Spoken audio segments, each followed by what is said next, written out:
Kamusta po? You're watching The News Listener by Angelo. Nakikita nyo tong mga senador na to? Itong mga senador na to, tandaan natin ito. Bakit? Itong mga senador na to, lantaran na sinusuportahan itong Chinese Embassy na pagbababoy sa mga opisyal natin dito sa Pilipinas. Imagine nyo, Pilipino sila. Pilipino, ewan ko ba kung gusto nilang maging Chinese citizen, pero mukhang ayaw nilang ipagtanggol yung karapatan natin sa West Philippine Sea at yung mga opisyal natin na nagtutuligsa sa mga barumbadong pananalita sa online, especially isang Chinese embassy. Okay, guys? Tandaan natin mga mukha na to kasi ito talaga kailangan natin kamuhian.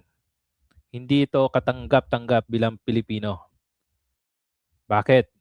Kasi sila yung nagtatanggol sa isang gobyerno na nilalampaso na water cannon, yung ating mangingisda, yung ating mga Coast Guard, mga research vessels natin. Kung natatandaan nyo, meron pang pinutulan na isang elite marine doon ng last year or 2 years ago. Wala tong sinabi tong mga lokong senador na to para suportahan yung mga kababayan natin na araw-araw nandun sa West Philippine Sea. Tapos si Marcoleta, tapos si Robin, parang naging spokesperson ng Chinese Embassy. Ang galing nyo. Walang hiyang mga senador. Ba? Hindi ba sila nahiya? Pilipino ka, tapos yung mga kababayan mo ayaw mong ipagtanggol. Mas inuuna mo pa yung ipagtanggol yung naninira ng kalikasan doon sa West Philippine Sea, tinatarantado, tapos gagawin pa ng gaslight pa. Tayo pa daw nagbabastos. If nagkikriticize ka at ginamit mo yung sarcasm sa politika, guys, ginagamit yan halos lahat ng mga tao in terms sa politika. Okay? At wag na sabihin ni Robin Padilla na binastos. Well, that's only a picture showing what China is doing. Okay? Kasi isipin mo yung China meron pang 9-dash line o recent update 10-dash line. Nag-expand sila, napakalayo nila sa kanilang economic zone, sinasakop yung ating mga karagatan, gumawa sila ng isang military outpost doon sa dagat, binobomba, niraram, nasusugatan yung ating mga Coast Guards, di ba? Tapos, hindi mo lang kayo makasign ng resolution para i-criticize itong Chinese embassy. Ano kayo? Ano ba kayo? Pilipino ba kayo? Ha? Mga walang kwentang mga senador. Yan, dapat hindi ito iboto, lalo na yan si Robin Padilla, si Amy Marcos, sana hindi na nang nanalong ng last year. Pero dapat tandaan natin, guys, na itong si Robin, si Joel, si Cheese, si Pia, si Pia, panalo niya pala. Si Pia, si Alan Peter Cayetano, okay? Itong apat na to, nakikita nyo, yan, yan, okay? Dapat hindi na to manalo sa susunod na eleksyon. Dapat tandaan natin yung mga hinayupak na to na hindi na manalo sa susunod na eleksyon. Sa midterm election sa 20, ano ba? 29, 20, 31? Okay? Para wala na tayong mga Pilipinong mga traidor na dumedepensa pa sa mga aggressor, mananakop na bansa. Okay? Now, speaking of mga traidor, mga walang kwentang senador na katulad nitong nasa harapan natin,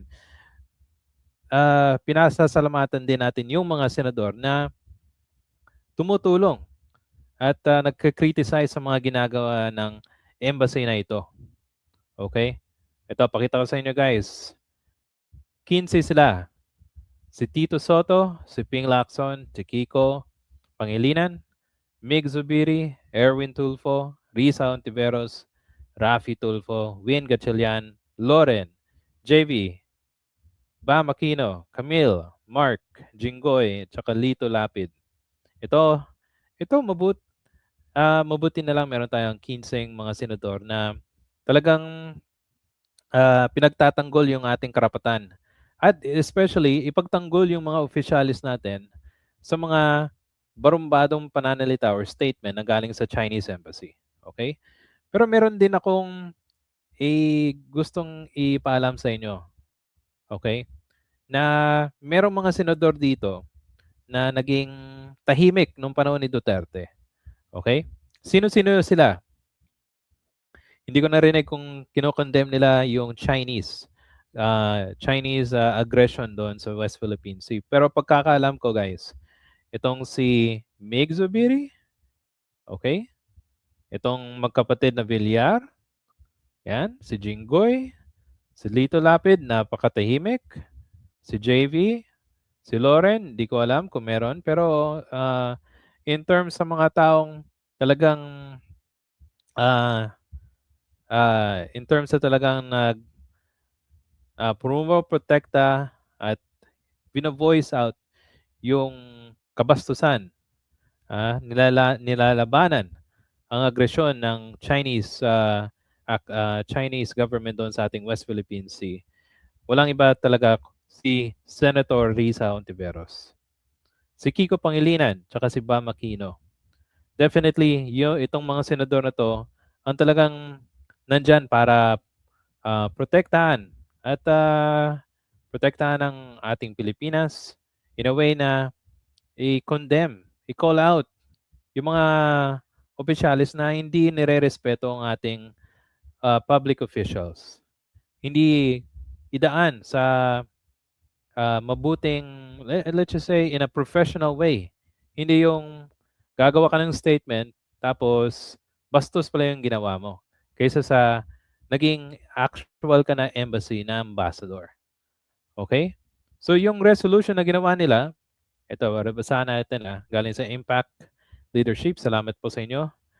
The resolution affirms the Philippines officials have sovereign right and duty to speak on the matters of national interest in the performance of their official functions, stressing that such action fall well within the international norms of democracy practice. Kasi meron tayong demokrasya dito.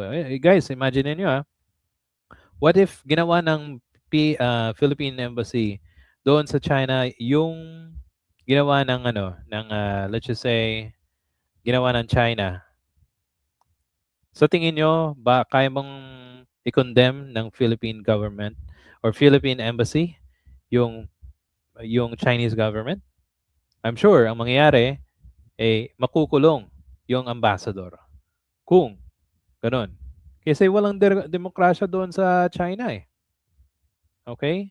Lahat doon, kung if you speak ill against their government, makukulong ka o worse, hindi ka makaka-uwi sa inyong bahay. Either pupunta ka sa mga liblib na lugar para magtrabaho o makukulong ka o mamamatay ka. Okay? So yan, tandaan natin yung mga senador na to na talagang promotekta hindi lang sa soberanya ng ating Pilipinas, okay? Pero hindi natin dapat kalimutan yung mga yung tahimik nung panahon ni Duterte at talagang tingnan natin yung consistency ng isang mga senador katulad ni Senator Risa Ontiveros. Okay? Tandaan natin also na huwag iboto yung mga DDS pro-China senators, okay? Klarong-klaro hindi na sila ano eh. Kumbaga pinapakita na talaga nila na mature yan candidates na sila. Okay? Itong mga senador ulit. Yan. Okay? Tandaan natin yan. Dapat huwag iboto. At siguro dapat ano na natin eh. I-update na natin yung isang sa mga traidor na na batas sa nagtataydor sa ating Pilipinas. Sana i-update na yan. Kasi pagkakaalam ko, matagal na po yung bill or yung batas sa mga traidor ng mga ng mga tao. Dapat siguro i-update 'yan. Talaga para ikulong yung mga sumusuporta at hindi hindi hindi pinaglalaban ng interes ng bayan. Okay? So guys, ano sa tingin nyo? Kung meron pa kayong questions, suggestion, paki-comment po sa ating comment section. If nagustuhan niyo po ito, please hit the like and subscribe button. Salamat po, and I will see you sa susunod na video.